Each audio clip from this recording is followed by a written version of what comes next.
आज चूँकि today is Monday और हमारा जो न्यू लेक्चर है उसकी तरफ आते हैं और इसके लिए आपको कॉपी एंड पेंसिल आपके पास मस्ट होना चाहिए। मेंटली प्रिपेयर हो। चलते फिरते आपने नहीं सुनना। क्यों?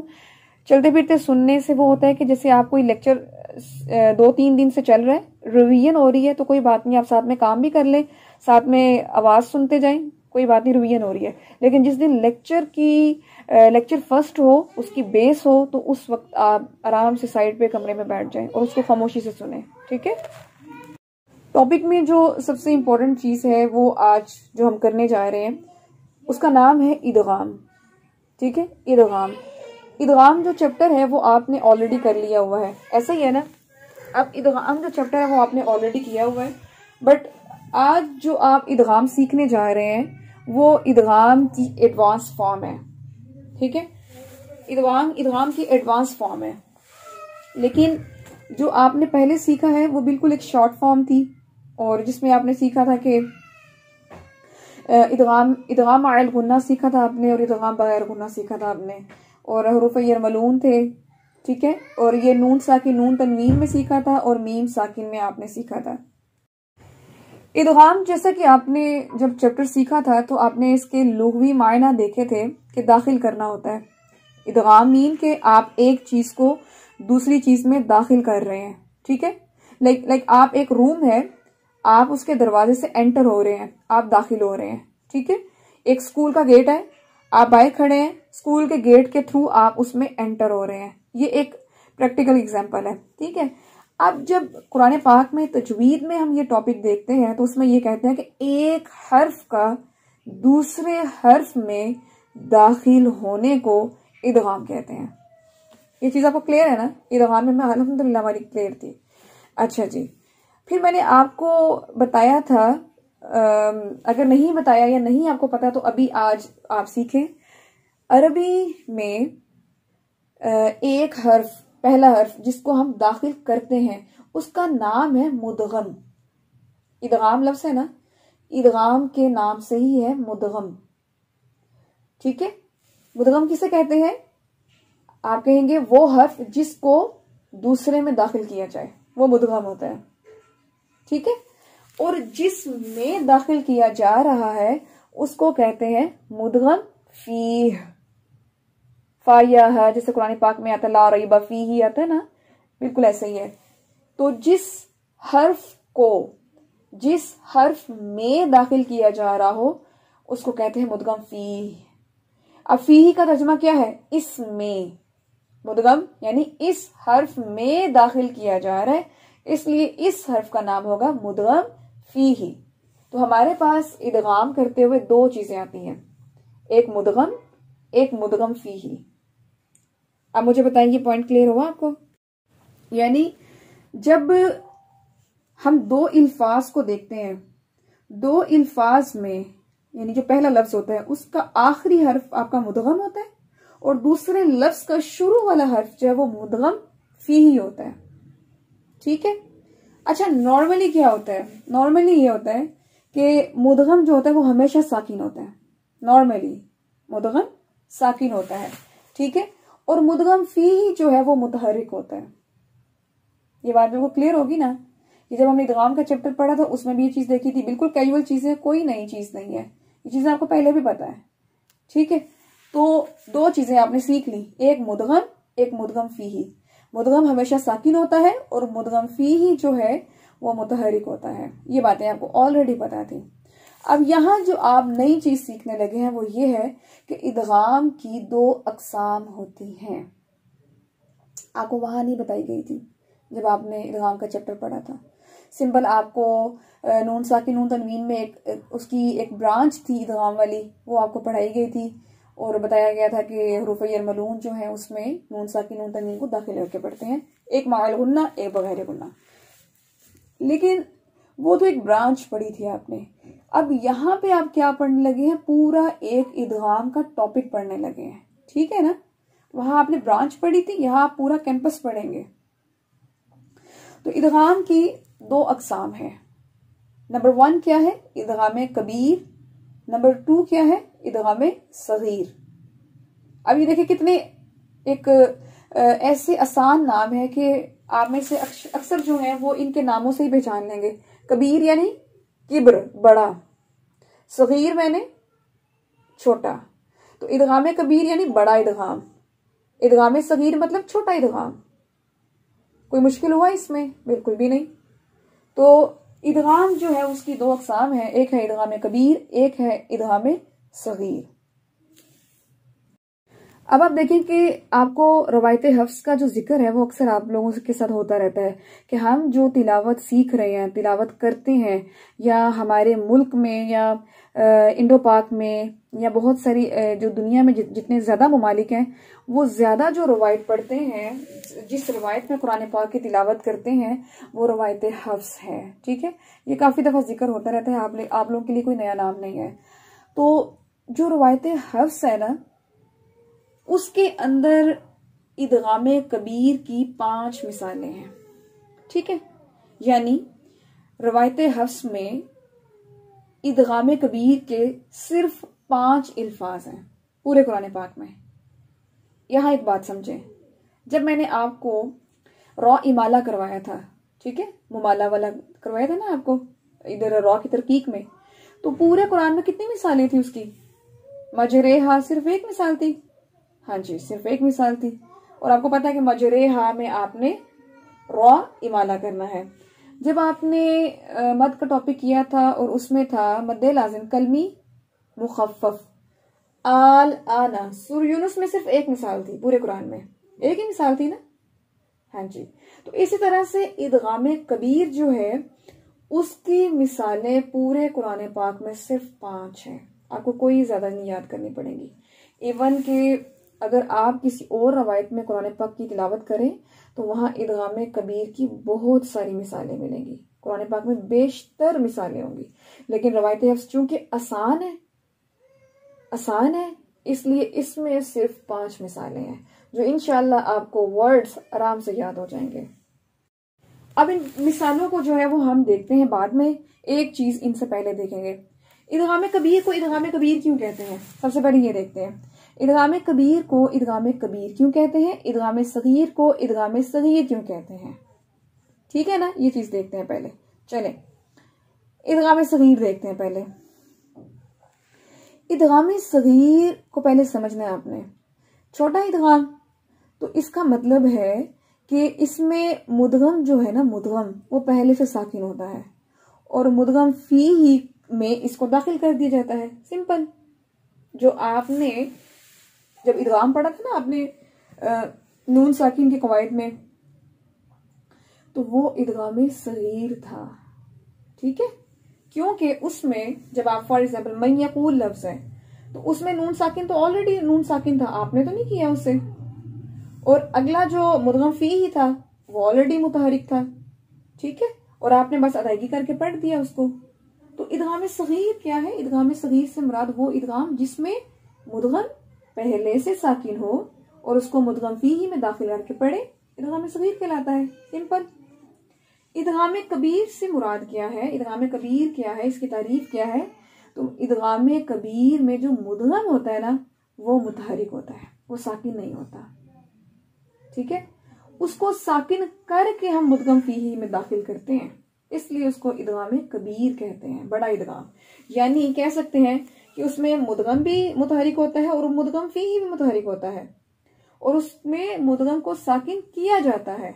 लेकिन इदगाम सगीर में मुदगम क्या होता है? वो ऑलरेडी साकिन होता है, ठीक है। बस इतनी सी बात आपने याद रखनी है। अल्हम्दुलिल्लाह से आज जो आपने इदगाम का टॉपिक स्टार्ट किया है उसमें इदगाम कबीर सगीर के जो नामों की डेफिनेशंस हैं, इनके जो अकसाम हैं, ये बस आज आपने सीख ली हैं। कल इंशाअल्लाह जो है वो हम मजीद आगे चलेंगे।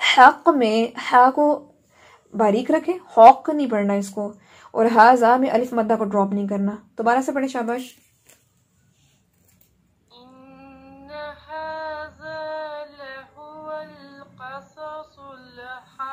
सुल लाम साकिन को हिला के नहीं पढ़ना। क़ससुल हक़,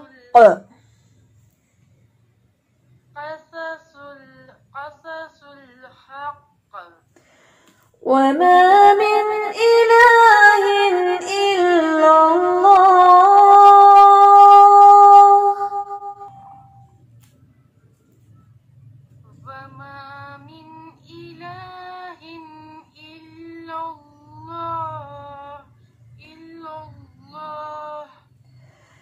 वइन्नल्लाह लहुवल अज़ीज़ुल हकीम।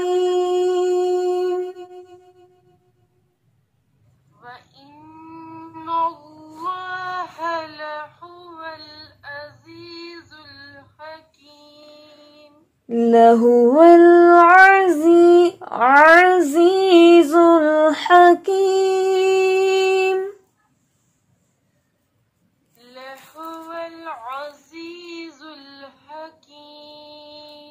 बारिकल्लाहु फीक। फरा कमाल काइंडली माइक अनम्यूट करें। अस्सलाम वालेकुम वरहमतुल्लाहि वबरकातुहू। वालेकुम अस्सलाम। फ़इन तवल्लौ फ़इन्नल्लाह अलीमुम बिल मुफ़्सिदीन।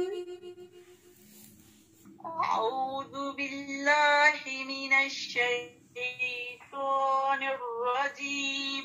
फ़इन तवल्लौ फ़इन्नल्लाह अलीमुम बिल मुफ़्सिदीन। तवल्लौ में लाम को मोटा नहीं करना, क्योंकि ना ही इसमें इस्तिअला है ना ही इत्तिबाक है। ठीक है, तवल्लौ।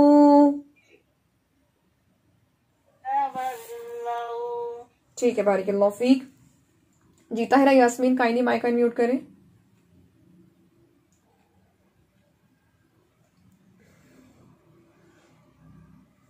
ताहिरा यास्मीन। अस्सलाम वालेकुम वरहमतुल्लाहि वबरकातुहू। वालेकुम अस्सलाम वरहमतुल्लाह। चलिए स्टार्ट करते हैं। कुल या